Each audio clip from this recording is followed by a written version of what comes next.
Hello, my friends. Hello, my life warriors, wherever you are in the world. Welcome to the Day In, Day Out podcast. Woo! Today on episode 136, I was very privileged to have Dr. Steve Yacovelli on the podcast today. He is a speaker, author, a catalyst. He is also lovingly known as the gay leadership dude. We talked about a number of things on the podcast today. We talked about change, him being a change management consultant. We also talked about how he got his business started and how he came up with the concept of his book. I have to say he is a great chap and I learned a lot from him. And I hope you do too. So please sit back, enjoy the podcast, enjoy the show, and yes, don't forget to please subscribe. Have a great day, my friends, my life warriors, and yes, be awesome. Peace. Haha. Oh, hello, my friends. Hello, my life warriors, wherever you are in the world. Welcome to the Day In, Day Out podcast. Woo! Today on the podcast, I am very lucky to have Dr. Steve Yacovelli. Yes! You got it. You got it. I did not butcher it on air. He is a speaker, author, catalyst, and yes, he is lovingly known as the gay leadership dude. How are you today, sir? I am very, very good. Thank you so much for asking. Yes. Lovely Monday. Oh, yes, like it is enough. Well, here in the UK, how can I put it? Today has been 4 seasons in one day. When I went for my run this morning, it was slightly cold. By the time I finished my run, it was snowing. And by the time I got out, went shopping, like doing my grocery shopping with my lady, it was, how can I say, practically tropical. Then back to something like, like 4 seasons in one day. Hopefully it hasn't been that for you. No, but I actually lived in England in a brief period of time, and you just described my experience quite well at uni. So what part of England was it? I spent about 6 months at Lancaster. Or Lancaster, I guess I should say. I say it the American way because I also went to undergraduate in Lancaster, Pennsylvania. I see. It's just, so it's weird. But yeah, I worked at the university there for a little bit of time. It was really great fun. Oh, excellent. 6 months in the UK. Now, there's a famous square in London. Can you say it for me, please? Well, you're going to make fun of my accent. I'm assuming you mean Trafalgar Square. No. The one what starts with L. Lancaster? No. Leicester. Leicestershire. Leicestershire, okay. Leicester Square. I love it when I just like, Leicestershire. Yeah. I've got to say, look, I've been looking through your Instagram page, and I've got to say, I've seen many a picture which I've got to say you're most proud of. I see your superhero crush. Who might that be? My superhero crush. Oh my goodness. I don't really have one. I'm trying to think of my Insta account because I'm not a super big Insta person. I might be Wonder Woman, but only because she's just a badass. So who are you seeing? Now I'm seeing a dreamy picture of Henry Cavill and Lois Lane with yes, that one. That was an amazing, the Snyder cut was pretty incredible. And I was honored to be the role of Lois Lane in that movie. So that's what the picture you're seeing. Yeah. Well, yes, I'm sure you can draw yourself away from him or going for maybe. And that's some horrible photoshopping I did in maybe 3 minutes while I was watching the movie. Because the movie was 98 hours long, so I had the time during the movie. But no, actually, it was good fun. I am a superhero nerd, so I did geek out on all 58 hours of that movie as well. Excellent. I'm loving it. I've got to say, with all the roles you have done now, from basically consulting, business consulting, management consulting, HR consulting, change management, leadership development, public speaking, corporate training, diversity and inclusion, and yes, executive coaching. You must be a glutton for punishment because change management, oh my God, why? No one thanks anyone for doing that. No, but it's so important because that's how humans move from point A to point B. And I kind of fell into the whole change management role back in. I actually worked for IBM for several years, and I did learning and development, but they needed somebody to do change management. They're like, oh, you understand how like humans learn, you can understand how humans change. I'm like, that doesn't make sense, but okay. So, but it actually it is true, because when you think about how we as humans do stuff, education is absolutely part of that, but it's of course bigger picture. And so that's how I fell into the change management world. And I truly love it. And actually every learning intervention that me and my business at TopDog Learning Group go into, we always tell the client, well, you're asking us for training, sure, but this is more of a change management thing. And as long as you can make sure that the communication strategy, the executive coaching strategy, the measurement strategy are all part of it, awesome sauce. I mean, then we're good to go. And sometimes they're like, what? And we have to have some deeper conversations. Yeah, no, I hear that, because it's one of those things when you go change management, there is so much, when you can't just simply break change down to one or two things. It's like, it just keeps on going. Yeah. But like I often find when I speak to people, when they go, I'm in change management, I go, how many people thank you for that? Not. Well, and I found in my career, like you do a big project, like when I was at IBM, I was one work stream of like a whole big thing. And then at some point, typically, not always, but typically the client's like, oh, we need to cut costs. That change thing, let's cut that. It's like, oh, you're going to shoot yourself in the foot, friend. And that's not just job security, No, like it's just like you go, right, we've got this strategy for the next 6 months, 2 years, 3 years for your company to go this way. And you went goodbye to that whole strategy. I can imagine you about going the human stuff. Yeah. No, but like this is the thing. Like let's just say, like I've listened to a number of like sort of podcasts you've done, and like I have to say I'm very intrigued like how your sort of like journey of change started with a Disney cruise, dare I say. Yeah. So I spent several years as an internal consultant with the Walt Disney Company. Specifically, I worked at Disney Cruise Line, which was just a sweet gig, I have to say. I was fairly early in the cruise lines kind of history, and so it was actually really fascinating to go into it. And it was just 2 ships at the time. The Disney Wonder had come out, maybe like I want to say it was maybe not even a year prior to when I started. But what was fascinating is the corporate culture of that particular facet of the Walt Disney brand was just still forming, because dare I say, early on, Disney was like, oh, well, a cruise ship is a floating hotel. That's a smart thing. And of course it's not. And there was a lot of kind of interesting mix of professional cultures, because you had the hospitality part, the entertainment part that Disney insanely well knew. But then you had this whole maritime, almost paramilitary kind of culture, which is really when you look at these people who, I mean, they are professional seamen. They are at sea all the time, whether it's in shipping or cruise lines or whatever. I mean, and it's a gorgeously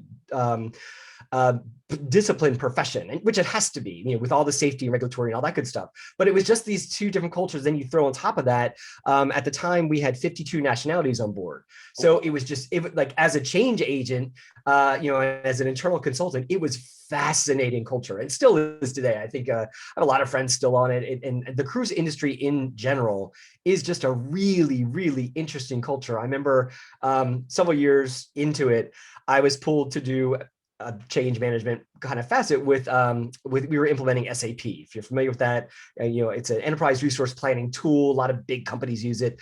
And I remember sitting down as the Disney consultant, and we were working with, ironically, IBM. So you can see where this all led eventually. But we were working with the IBM consultants, and they're telling us, oh, we need to configure the system for this. One role for one person. We're like, question mark. And this is like all other Disney facets of the company in the room. And the cruise line people were like, but we have 2 roles. They're like, what? You don't have 2 roles. Everyone, one person has 1 job. I'm like, yeah, they have a safety job, and it doesn't matter what their role is. Like I could be a server in a restaurant, but because of my qualifications, I'm a lifeboat captain, which is like a massively important role in the case of emergency. So they don't really line up, and they're like, oh, you cruise line people are annoying. We're like, sorry, it's a different it was a really, really awesome experience. experience. And it really also helped me understand the concepts of inclusivity, being an inclusive leader, understanding kind of those differing perspectives from a global perspective. It was such a great training ground for me. Yeah, no, because like this is the thing. Okay, look, being in the sort of corporate office and like sort of dealing with small businesses and everything like this, yeah, there is a sort of a certain, I would say, set dynamic. You talked about the differences between safety and basically being like a crew member. I would say there's most really three prongs to that: safety, crew member, and then basically just like, yeah, with regards to entertainment and keeping like passengers happy. So like host with them. So with all of that three things, what would you say were one of the sort of key lessons you really picked up from there, from different work environments? So one of the mantras at Disney was always safety, courtesy, show, efficiency. And now this is, 20 years later, I remember that. So that's pretty darn good training. But the idea was safety is always first on purpose. So you can't do anything if the guest or the passenger or whoever doesn't feel safe. And I think you flash forward to the work that I'm doing now with other Fortune 500s. It's still the same dig. I mean, like you want people to feel safe at work, and that's the whole concept of belonging. So there's lots of cool parallels there. Courtesy was just be nice to people. I mean, even if the curtains are falling down on stage or there's trash on the floor, if you're nice to people, they'll remember that. So that's kind of the next lineup. Safety, courtesy, show, which show in this term means like, how does everything look? What's the quality? And that's, again, when you think about anything in business, you want your quality to be up there and as high as you can make it. And then efficiency was, okay, once we got those three down, how do we make it work as optimal as possible? And if you take just that little formula out for any business, that's a great way to prioritize things, to really start to think about running your operation: safety, courtesy, show, efficiency. Well, you should have a T-shirt made up with that on it. Yeah. Not my copyright though. it's like yes. It's like wait a second. I swear he said that from our corporate. He did. Disney lawyers after you. Right. That's fine. You're like, yeah, I can handle that. So, is that where is that where you met your business partner on this cruise? Like, from what I understand. Yeah, so I was taking Ruth's. Well, she's actually my former business partner. So we had a gorgeous divorce, but actually I hired her back. But it's a whole gorgeous story. But she actually, ironically, is also from the UK. But I was taking her job as that internal consultant. And so when we were on the ship, we've been working together for a while, and she's like, let's have dinner together. I'm like, but we're gonna have dinner together. It's a 7-night voyage. There's really nowhere to go. She's like, no, let's go to the spa. And side note, one of the weird things about working at a cruise line is you see your coworkers in swimsuits a lot, which is weird. Like you don't typically have that in most companies, but cruise lines, you do.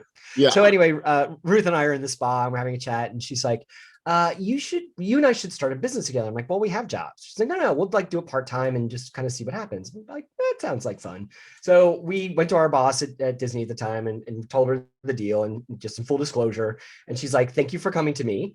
No Disney stuff, no Disney time. Have at it, friends. And we're like, yay. And so we did that for a couple of years. It was really a part-time gig for us to, drink a bottle of wine and plan training things, each week. And it was fun. We had a couple of clients here and there, but then eventually I found myself without a job.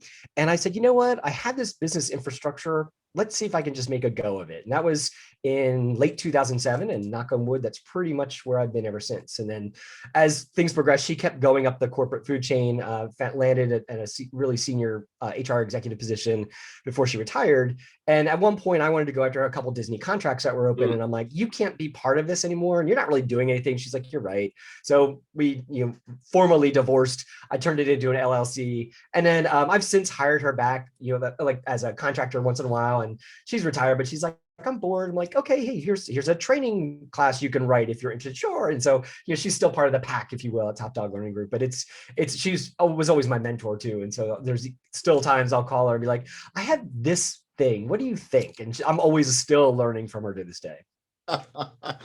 Well, you know what? That's fantastic. Well, I'm glad you two are like still together, like waving from a distance, like going, yes. Oh, hello. Yeah, 2007, 2008. Like that is kind of how can I put it? That is an interesting time to sort of start a business. Masochistic, I think is the word. Masochistic, sadistic, Sadistic, maybe. like a bit of a sadist. I don't know, like what, like just all of the torturous words you can think of, like rolled up into one. Like 2008, before we've entered 2020, let's just say, like I would say, was one of the hardest times that, you know what I mean, for business for a long time. Like before that, maybe 99, 2000. But what I know you said you were in between jobs, but did you expect the sort of tidal wave of 2008 to hit the way it did? And when it did, like what sort of measures did you have to sort of take to like go, okay, I'm in it, how do I like keep rocking and rolling with the punches? I got very fortunate because once I kind of made the decision to put the shingle out, so to speak, and really do it as a full-time gig, I got a couple really big long-term contracts. And one of them was actually funded by the Bill and Melinda Gates Foundation. So their pockets were still fine. When the economy, and the work they were doing, I was actually doing it with the Public Library Association here in the States, which is the nonprofit professional association for public libraries in the US. And so the Gates Foundation was doing funding a project through them. And that's actually how the Gates Foundation started, was Bill and Melinda's love of libraries. And that's how they started it. And that was one of their first big focuses. And then of course they moved on to other really worthy initiatives as well. But this was like a 2-year, basically we were a traveling roadshow where we would go and teach librarians how to be business people. And we did it every few weeks. And it was the same group, and they hired non-library people on purpose because they wanted the business focus. And so I think there was 7 of us trainers who would, every other week we'd meet up in some random city and we do our 2.5-day conference that was there, and the library people would be there, and the Gates folks would show up, and we'd do our thing, and then we kind of move on. So that was the steady cash flow for that was fantastic, and that's really what helped me get some traction with TopDog. And then a couple other gigs. My doctorate's actually in instructional technology and distance education, which of course, flash forward to 2020, is rather ironic and very useful. But back in 2008, I had a couple clients who were really going into that particular way of delivering a corporate learning. And so had some of those more long-term projects, and then it just kept going word of mouth. And side note, the library folks are still my client to this day. We keep just did a workshop with them like 2 weeks ago, and they're a fantastic group of people. They're talk about doing a heck of a lot with very little resources. So I have major props for them. They're a lovely client, and it's great because up until really 2018, I never advertised. It was all word of mouth. So TopDog kept kind of churning its own thing. Clients would come back, or they'd say, "Hey, we referred you to blah blah blah." I'm like, "Cool, thank you for that." And knock on wood, it's been, even last year. I mean, obviously, like so many businesses around the world, we had a massive hit, of course. Most of what we do, despite my doctorate, is stand-up training, where we go to clients and do stuff. Obviously, that didn't happen at all last year. So it was 2008 all over again, except it was I higher stakes because I have several consultants who work for me now and part of my pack, and I had to figure out and have some of those hard conversations when all my contracts went away. And so, but we made a go of it, and knock on wood, things are actually coming back because of distance learning and because we can convert learning to different ways. And we tell clients that we're like, we can do this for you. They're like, well, we're not ready yet. This was like the cadence last summer was, no, this is going to blow over. I'm like, okay, but when it doesn't, you need to think about what you're doing for 2021 to keep your learners and your employees engaged. And so, knock on wood, that's all of our big clients kind of full circle came back. We redesigned all the training programs that we were doing live, and now we're doing all these virtual things. So, which is great because I can just like hop into Zoom and look at my team members and be like, "Hey, how you doing? Are you good? Okay, cool. Hop to the next room. Hey, how you doing?" And kind of hop away. I'm like, I'm text away. Where when we're on site, I can't do that. So that's kind of nice. Yeah, no, because like one of the things I was going to like go with you on your sort of doctorate with the sort of distant education. I was like going like, yeah, I was going to say like, do you have like a fortune teller in your life or old chap who has a DeLorean or something like Right, that? exactly. It's like distant learning. I was like, what? It's like distance education. It's like, yeah, because the way I see it with regards to 2020, like I think it's kind of hyper accelerated a lot of things sort of out of the office. Like put it this way, I think it was we were looking at what is now sort of 10 years from now, 8 to 10 years. Yep. And now it's like it's today, and I don't know what the next 8 to 10 years might look like. Like so your sort of plan B for like the sort of like, okay, distance learning is truly a thing. You sort of touched on it just a moment ago, but it's like it's here. Yeah. Don't actually see it going away because I think the stand-up like education is it's not going to be all distance. I think it might be a hybrid. You tell me. Totally I don't know. No, I totally agree with you. And what's been really wonderful is, you know, and we have a lot of clients. We have a lot of clients that are really big companies. And even though they do have, you know, distance learning, they have their learning management systems, they'll throw, you know, some sort of training out there and have people go do it. But the bulk of what they do to educate their workforce is really in those face-to-face kind of experiences or you know, and there was some, of course, webinars and all those things. Yeah, they were happening. But what's different now is, well, at least what I think is going to happen is the whole having to go to a workspace 5 days or whatever a week isn't going to be the thing anymore. And so if that's not going to be the work situation where, you know, everyone's in an office and I can say, hey, all hands meeting, come down to the auditorium or whatever, where it's going to be something different, you still have to meet the learning needs of those corporate adults. And so I'm super excited. You know, I'm a glass half full kind of guy anyway. But when I think about what's a good thing with COVID, it's that the cultural aversion, for lack of a better term, of doing things via distance like this, like a Zoom, is lessened. One, two. There's also, and this is actually my doctoral research, there is people's attitudes toward that is more embracing because they've done it. They had to. They had no choice. And now they're like, hey, that Zoom, you know, 2-hour class that we did really wasn't that bad because three, if the people who are creating the learning do it right or do it well, then it is engaging and it is fun and it is allowing people to not get lost and blocked by the technology, but using it to enhance the experience. Yes, that's where I think the sweet spot's going to be. And so I'm excited, not just from a business, but also from like, this is my passion. One of my passion areas is really helping humans learn stuff. And now we have like just different tools that are going to be more embraced to actually help people learn things. Yeah. Like, do you think with this sort of new, I could say this sort of new age of like, say, office interaction where factories, it's going to be the same and stuff like this, certain jobs are going to be the same, but this sort of new age of interaction, do you think like sort of like office cultures are going to slightly change or like is there going to be a sort of different type of office identity? What do you think might happen?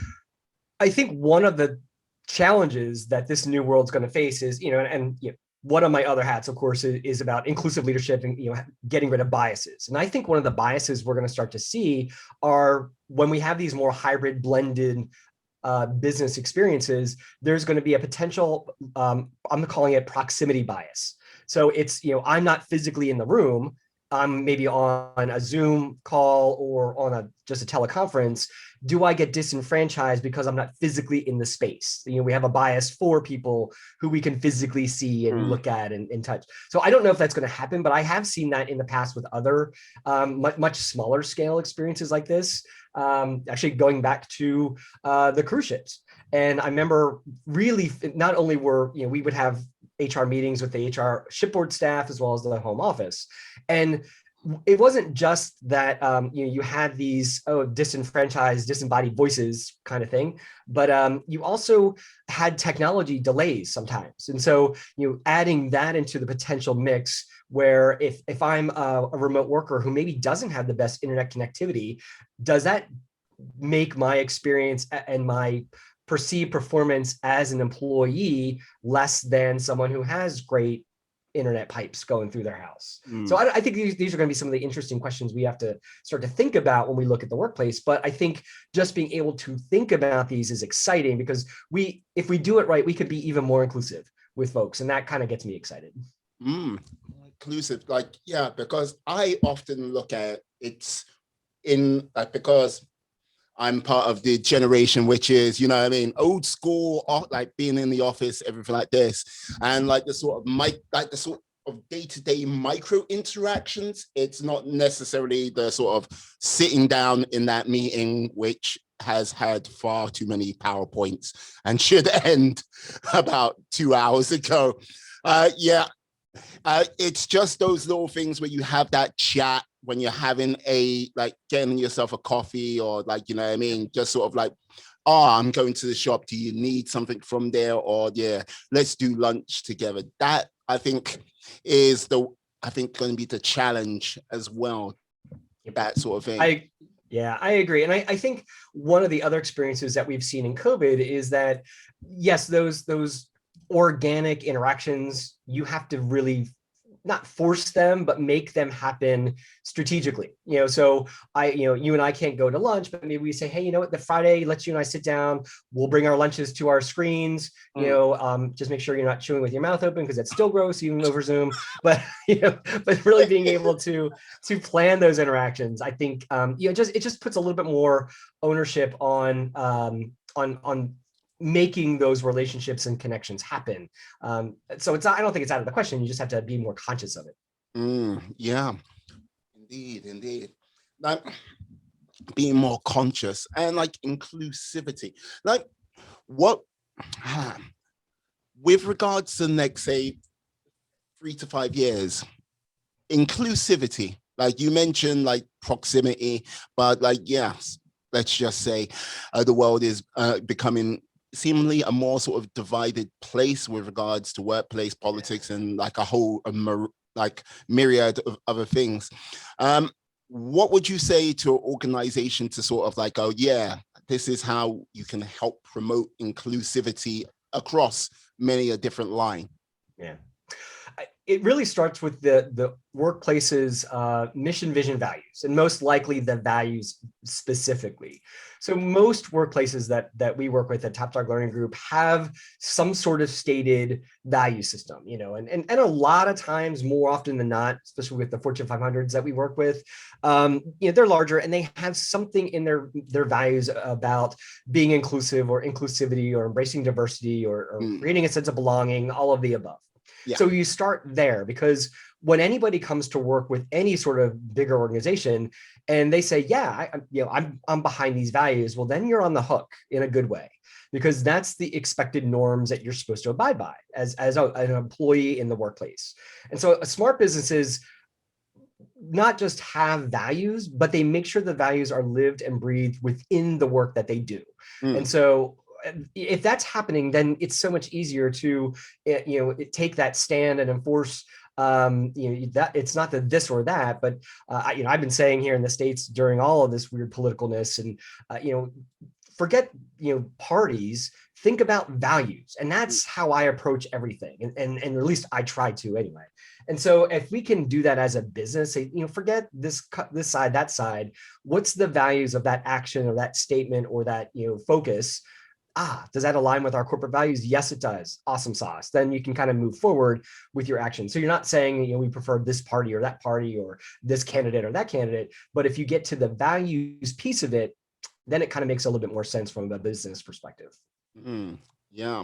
No, because like the only reason why I bring this up is like, you're like, yes, on your LinkedIn bio, yes, you're the gay leadership dude. Yes. Yeah. Like, trademark now. Oh yes, I see the little R next to it. It's like, you are quite efficient with trademarks left, right, and center. I think the Sussexes could have learned something from you. Yeah, That's another story.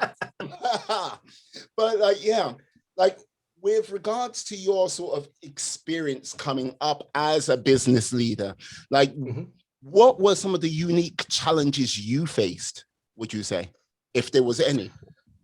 That's a great question. I would think that for me, I figured out my authentic self in my just going into my professional career. So it was right after undergraduate, figured out, who I truly was.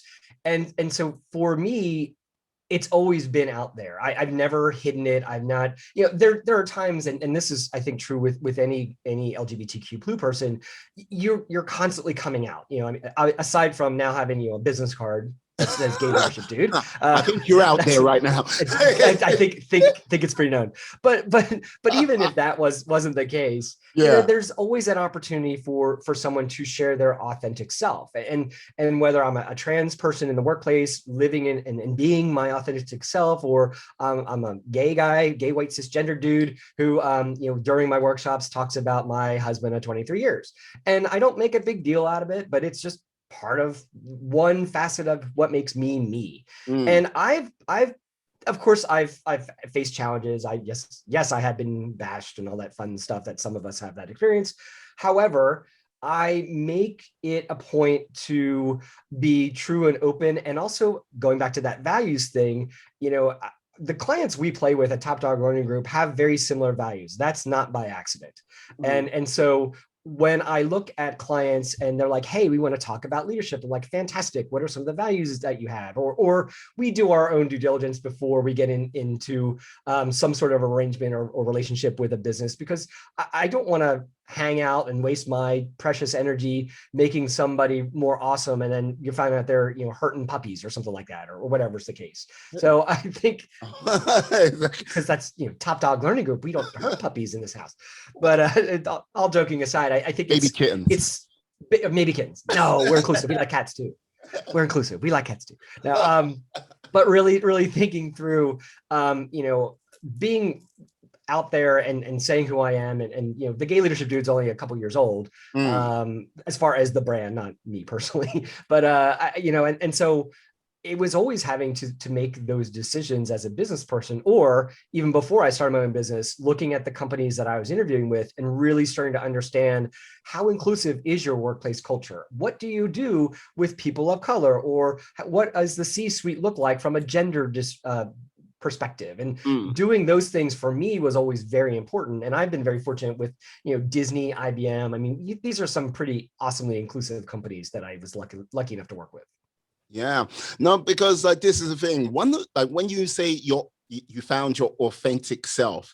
Now, like this is what I often see with everyone, like basically humans and companies alike, is finding authenticity is one of the hardest things you can do in your life. And look, maybe because of how you came up and basically your sexuality, you had to be like, okay, I have to stare into that mirror of the soul and go, yes, this is who I am. This is what I stand for.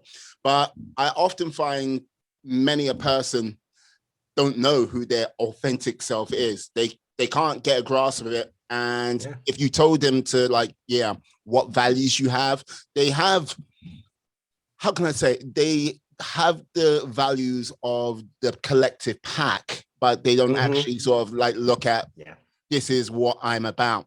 And it must be hard to try finding that in either individual members of teams of companies and organizations, or organizations to sort of go, what is your authentic self? Come on now. Yeah. And this is such a really, this is my background now. So this is exactly the 6 competencies I talk about in my book, Pride Leadership. Strategies for the LGBTQ+ leader to be the king or queen of their jungle. It's also for allies. So if you're listening, it's not just for queer people. But one of the things that I find really, and I've seen this be from a leadership perspective, these are the 6 competencies. I don't know how newscasters do it with green screen. It's so bad. But the top one up there, is authenticity. That's the first one I tackle in my book, exactly for the reasons you just said, because it's not easy. And I talk in the book about how, if you've never done it before, to figure out your own personal top 5 values, oh my gosh, do that. And yes, your values, the order or the priority may change over time. That's to be expected. But if you get your handful of values that you like, really the ones that are at the core of who you are, they're pretty solid. And so a smart leader will know those and then do the work that they can that aligns with those values, right? As I say, feed those values. And sometimes that's easier said than done. Like, for example, one of my values is creativity. It's always been there. My father's insanely creative. He was mostly through his perspective. It wasn't necessarily like what people are thinking creative, like, oh, was he an artist? Was he a musician? Which he did some of those things, but he was a woodworker and he was a tool and die maker and he worked with his hands and he is insane problem solver, like creative off the chart problem solver, still is. I mean, I just Zoomed with him yesterday, taught my parents how to Zoom, which is fun. But like that's insanely important to me. So when I do the work that I do, if I'm not feeding that value of creativity in some way, shape, or form, that's going to feel icky over time. And yes, there's going to be things that I do that have nothing to do with creativity. Like, I'm just looking at my window, mow my lawn, got to mow my lawn. Can I be creative with that? No. And when I do this example in workshops, people are like, well, you can make topiaries. I'm like, the heck with that. No, I can just mow the darn lawn. That's it. It's nothing crazy. So yeah, those are things you have to do. We all have them. But if you look at the bigger picture of everything you're doing, and then you look at your values and none of them are being fed, that's an opportunity to have a conversation with yourself, because life's way too short to be throwing energy in, especially in a job that touches no value of yours whatsoever. And then you get all your values feeding outside of the workplace. That's going to be draining you over time. And you don't want, I suggest you not live your life that way. Yeah. Now, so with the book, Pride Leadership, like, what made you like, you know what, like, I'm a management consultant, like, I have a number of different like hats I put on a day-to-day basis. I'm not going to go through them again because I've already done that. Like I'm tired when I say I read through all the like different things you've gone through and worked as, and like a speaker. Yeah, what made you like, oh, you know what, sod it, I'm going to write this book? And how long did it take? Yeah, it technically was my third book. Yeah, it was a big sigh, wasn't it? It's technically my third book. So I did publish my dissertation. So if you Amazon, look up Yacovelli, there's not many of us out there. So you'll see my dissertation. I just published it because my advisor said I should, and you get the ISBN credit. And some random person will buy it once in a while. I'm like, Mom, are you buying my book? I got a 5-cent royalty check. But, so there's that. And then I actually went down the path of writing a kind of a self-published book on e-learning, because hey, that's distance learning, e-learning, called Overcoming Poopy E-Learning. And it was a disaster. I mean, it was, the book is fine. I mean, it turned out to be a mini book versus I was going to do like 10 mini books. I did the first one and I'm still presenting on it at conferences, but it was a horrible experience self-publishing. I know some people have great success with it. I personally did not. So I'm at a conference and of course, all throughout this time, working with leaders has been this running thread for everything I've done. So 25 plus years. So I'm at a conference and I'm kind of sorting business cards before the next session. There's a woman next to me doing the exact same thing, and we struck up a conversation. She's like, what do you do? I'm like, oh, consulting, blah, blah, blah. How about you? She's like, I'm a publisher. I said, there's a kind of a leadership book in my head that probably needs to come out. She's like, let's get it out. I was like, okay. And so that's kind of how I started the idea of writing a book. And so based upon, observations, what I've seen leaders who are successful do, what I've seen leaders who are just crashing and burning do or not do. And that's kind of, that qualitative research nerd in me has always been there. And so as I was kind of going through and thinking through the topics of my book, I kind of brought in one of my best friends who's a thinking partner, is also an OD consultant and organizational development consultant, for those who don't know that word. And so we were just like in my office, which is where I'm at now. And we just had Post-it notes of like every leadership competency we've seen work in the workplace. And I think we had like 29 of them or something crazy like that. Just all these pretty Post-it notes all over the office. And so, we just kind of left them there for like, let's just percolate on those. And so there was that. And then I started reflecting on leadership of the people around me. And I do a lot of work, of course, as a lot of folks in the LGBTQ+ community do, on advocacy, social justice, stuff like that. So I'm watching all of my fellow gay leaders. And then, do you remember that TV show, Sex and the City? I do remember Sex in the City. Yeah, I wouldn't say years like, ago. yeah, no. Saying I do remember Sex and the City was like such a cultural phenomenon. Like I didn't watch it, but like, yeah, right. everyone, That's fine. everyone knew. Everybody, yeah. So one of the catchphrases, and I only bring this up because one of the catchphrases that Carrie, one of the main characters, because she would write a column and she'd always start her column, I couldn't help but wonder. And so that like triggered in my head, I couldn't help but wonder if a LGBTQ+ leader has a differing opportunity to exercise their leadership awesomeness than our straight brothers and sisters. The competencies can still be absolutely the same, which the 6 that I landed on as being the most important from what I've seen. And for those who aren't seeing what's behind me, it's being authentic or authenticity, having leadership courage, engaging in empathy, effective communications, building relationships, and shaping culture are the 6 areas or topic areas that I focus on. And so that's kind of where the book came about. I decided to, instead of doing this generic leadership book like I was going to do, to really target it toward my community as well as our awesome allies, because no one did and no one has. And then adding that kind of thesis statement to the front end of it was kind of where I went. And just to kind of finish the story, when I was getting the first piece of feedback from my editor, which is a nerve-wracking thing, because like this is the only other person in the universe who's read your story. Yeah. And I'm in a coffee shop in downtown Orlando where I live, and so she calls me Heather the editor, and Heather calls me, and I'm like, it just rhymes. It's just very rhythmic. And so Heather calls me. She's like, "Okay, Steve, I need to warn you." I'm like, "Oh no." She's like, "I'm not. Yeah. I'm not your target audience. I'm a white cisgendered straight woman." I'm like, "Okay." Oh, no. She's like, "This is the book I wanted when I got my MBA." I'm like, she's like, it's solid leadership theory. You well researched it, but it's cheeky dad humor. She's like, as an ally, I totally related to everything in the books. She's like, so we need to de-gay the book, the next version. I'm like, no, we're not, but I appreciate you saying that. And so that's what the reaction's really been is of course, a lot of queer leaders have read it or listened to it now that it's an audiobook, but they've also, a lot of straight people have really embraced it as well as a way to just kind of understand a little bit about this community, but also more importantly understand about their own leadership awesomeness and how they can build in those 6 different areas I shared. Yeah, I understand why she may have said like, yeah, we need to de-gay it, like, because I would imagine like when you say yes, pride leadership with like there'll be certain people which might say it's going to be targeted, say for specific industries where like you typically find like gays, like LGBT. I can't even say it myself. Like get always, yes. And I say plu instead of plus because I lived in Paris for a while and it just sounds cooler. Okay, so there you go. Yeah.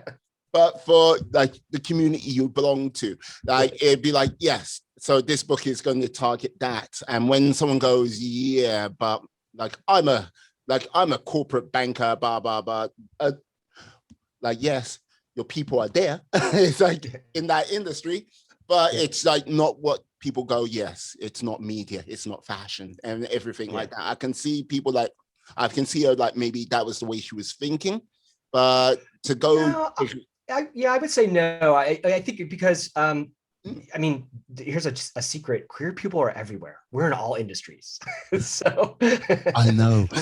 Don't tell. No, I won't say anything. Like, look, it's just me, you, and a few other people out there might be listening to this. But I understand why she said it because you're right. There could be people who immediately like, oh, that's a gay book, forget it, or oh that's a book for women, or that's a book for people of color, And so she's like, you want people to approach a book. I said, yeah, but the very first competency I talked about is authenticity. So wouldn't it be disingenuous if I then took the exact same transcript and de-gayed it? I said, that doesn't make a lot of sense. And so I'll stick by it, but know that maybe I have to sell it a little bit more to our straight brothers and sisters, and I'm totally cool with that. I said, but you know what? I also feel that having a leadership voice just for my peeps, or to my peeps, not just for them, is stupidly important. And it actually takes me back to the group I talked about earlier in this conversation with the library folks. You know, I mean, and in the US, demographically speaking, when you there is a, you know, you have a stereotype of what's a librarian look like, and people could describe that, or you'd see in the movies and whatever, and there is a little bit of truth to that. Mostly women, or predominantly women, certain age demographics, although that's gorgeously changing.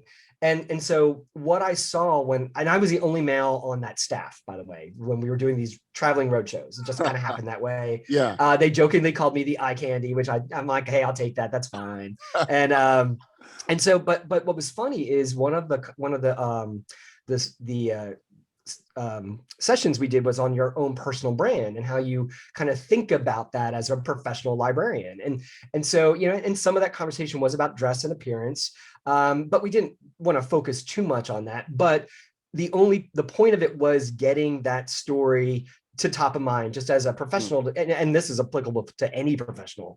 You know, what is the brand that I'm promoting with how I look? And side note, on the age of Zoom, we're doing that now too. And by what's behind you, and you know, what am I wearing? What's my lighting look like? And all of that. And I talk about that not only just in the book, but I do like all these webinars on that as well, because it's so important. And you can't take that for granted. And people are judging us by the book by the cover, no library pun intended, but we have to think that way. And so we started the conversation. There was you know, one of my coworkers, my co-facilitators, of course, all of them being women, would say it, and the story was, you know, was heard.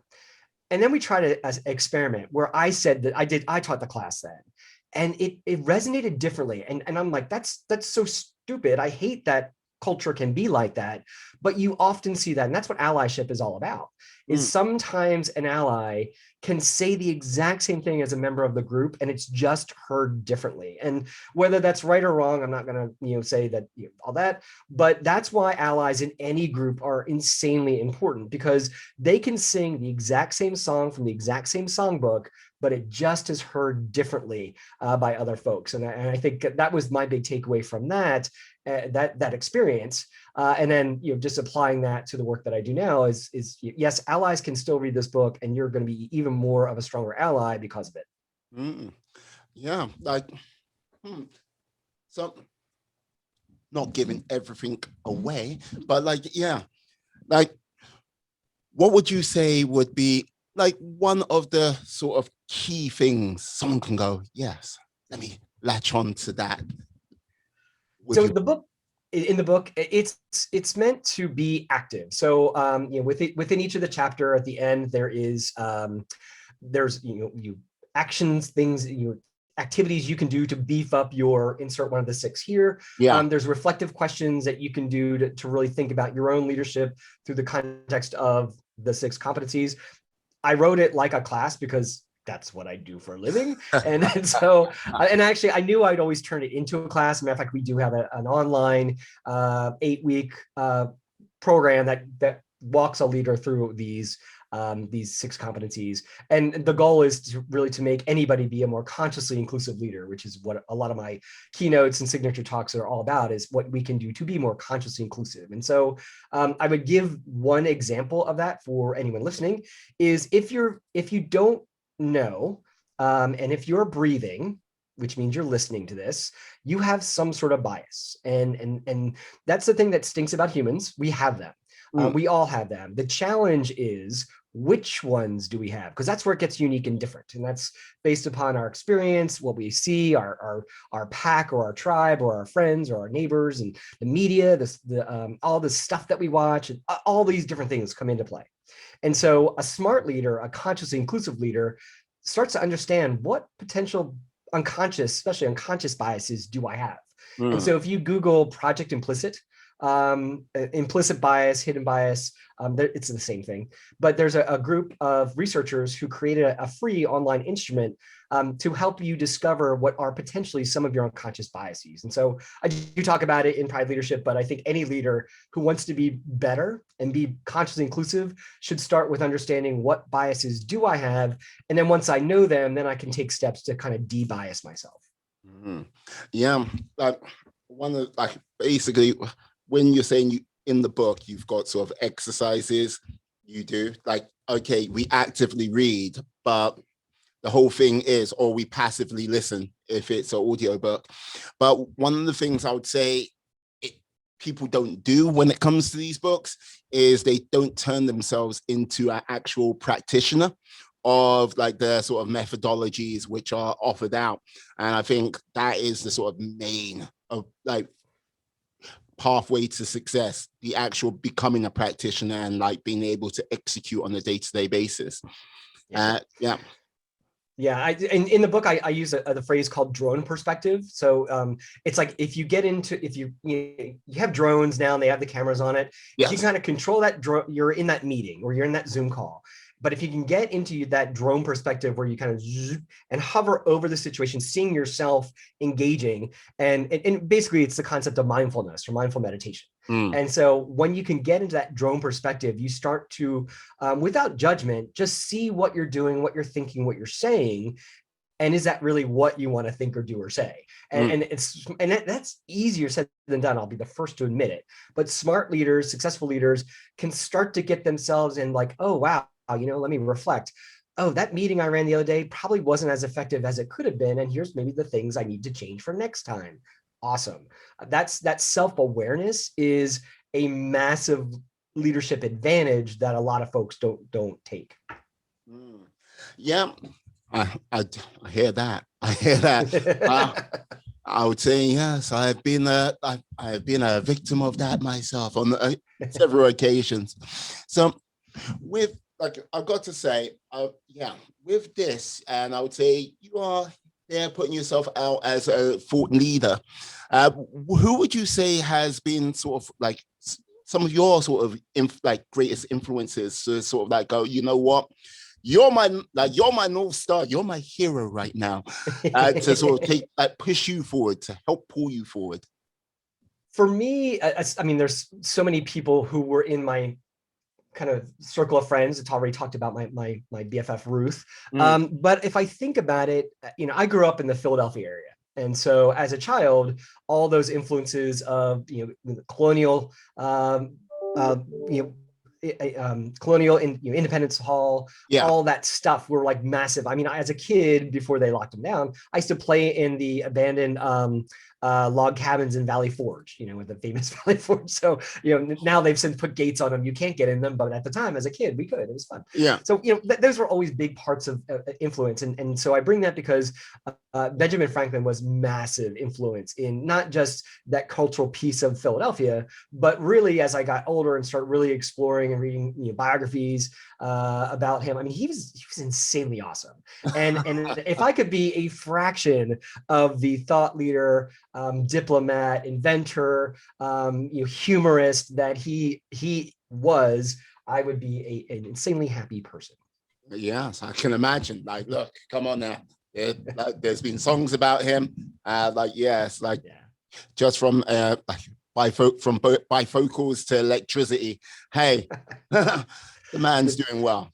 I mean, he invented our postal system. He invented our volunteer fire departments. I mean, he was pretty, and it wasn't just like one swim lane down going. He was like, hey, let's invent the lending library. Hey, let's do the pot-bellied stove to keep warm. It's like, dude, where's this coming from? I think it's pretty cool. Yeah. Well, you know what? Hey, if you can accomplish about 5-10% of what he's done, I think you'll be fine in this world.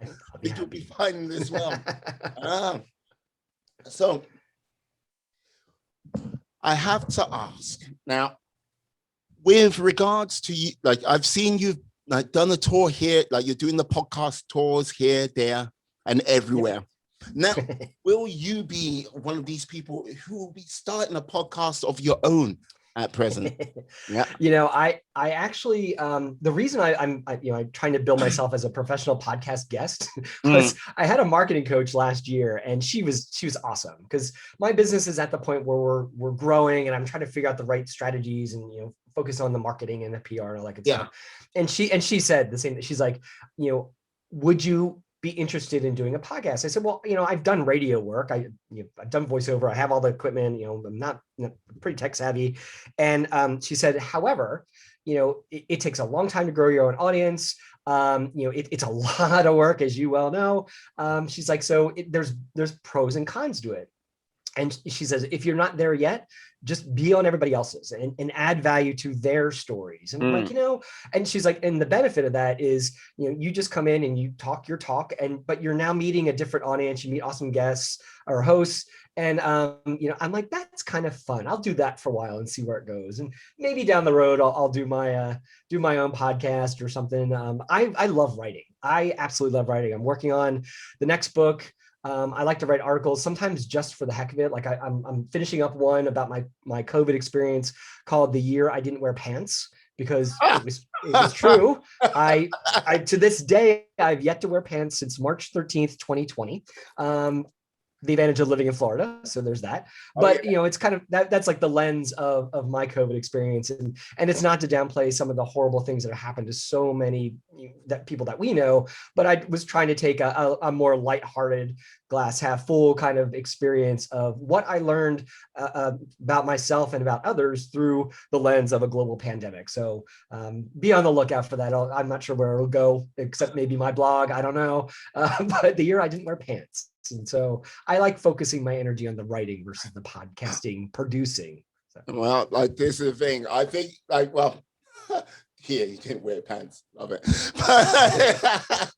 But I think, well, hey, you can have that as your podcast name. The way it's like, it's like, right. But I think you would be good at it. If not podcasting, even a YouTube channel, just to sort of get things out there. I'm not saying you're going to have to dye your hair and you go, okay. And I go, what's up, everybody? No. But I think, yes, it definitely got a spark. And definitely make an impression. I'm for sure. Thank you. I appreciate that. Now, I have to reveal, I am a being of supreme cosmic power, and I can grant you one wish. And one wish alone. Okay, before you say anything, you can't wish for world peace. Okay. No, too many people ask for that. You can't ask for Corona to be gone, because I have had to draw on the power of Dolly Parton to get stuff done. And look, that's just too much deals go down. And if I have to go to the next power on Beyonce, I'll be in supreme cosmic debt. No. It's like, and no writing on a list, like writing out a list, like going, I would like everything on this list to be true. No. And you can't wish for more. No, there was a little rebel I had on a few weeks ago. She was like, more wishes. I was like, no, you don't. What would be your one wish and why? I would wish that every single human on this planet would, if there's a dial and we're dialing the concept of empathy, I want people to be dialed up. If it's a 1 through 10, I want people to be empathetic to an 11, because I think one of the biggest challenges that we as a species face is, and this gets back to the divisiveness and everything that's happening, I think if we can just stop and think about putting ourselves in that other person's perspective, their shoes, their whatever they're living, this world would be so much more awesome. And I think that empathetic leadership that I talk about, I mean, that's just one itty-bitty kernel morsel of it. But if you think that everybody on the planet would suddenly have a bit more of a softer heart for the plight and the experiences of the others, and others can be anybody at this point, not just those of us who are in a minority, that would be so cool. So that's my wish, please. Empathy up to 11. Like, I might find that a little bit challenging as a Liverpool fan, like looking at a Man United fan. I'm not too sure. Does I go? Does I go? Get it. I think I can work on that for you. I can think I can work. Thank you, sir. Thank you. Thank you. Yeah, like I would. Now let's see. I have to say, yeah, with regards to like you as a guest, you have been charming. You have been wonderful, and yeah, I'm sure there will be many another story to tell. But can you tell the lovely people out there how they can reach you, how they can reach you on these webs? On the interwebs, interwebs. I say that too. The easiest place to go is our main website, topdoglearning.biz, B-I-Z. There you can find information about what me and my top doggers do, my consultants, stuff about my books. There's even some free training classes out there that we give, especially one we call them learning tapas in my world, just little bite-sized learning nuggets. There's someone like inclusive leadership or inclusive communication. And there's also ways to also reach out if you have any questions, thoughts, or you want to bring the gay leadership dude to your virtual or face-to-face place. Excellent. Loving it. Yes. Like Dr. Steve Yacovelli. Yes, Yacovelli. I had to say, yes. Always. Hand movement as well. I had to say thank you for coming on today. You have been superb. You have been wonderful. You have been awesome. Yeah. And I look forward to getting you back on again in the near future, I'm sure. Thank you so much for this time, and please be safe, and let's hope that the next time we chat, things will be a little bit different in our global. Oh, I'm sure they will. I'm sure they will. I'd like to say also to you, my friends, my life warriors, please stay safe, stay well, be awesome, be excellent, be fantastic, be all the positive bees you can be in the world, and then some. Have a great day, guys. Yeah. Peace. And we are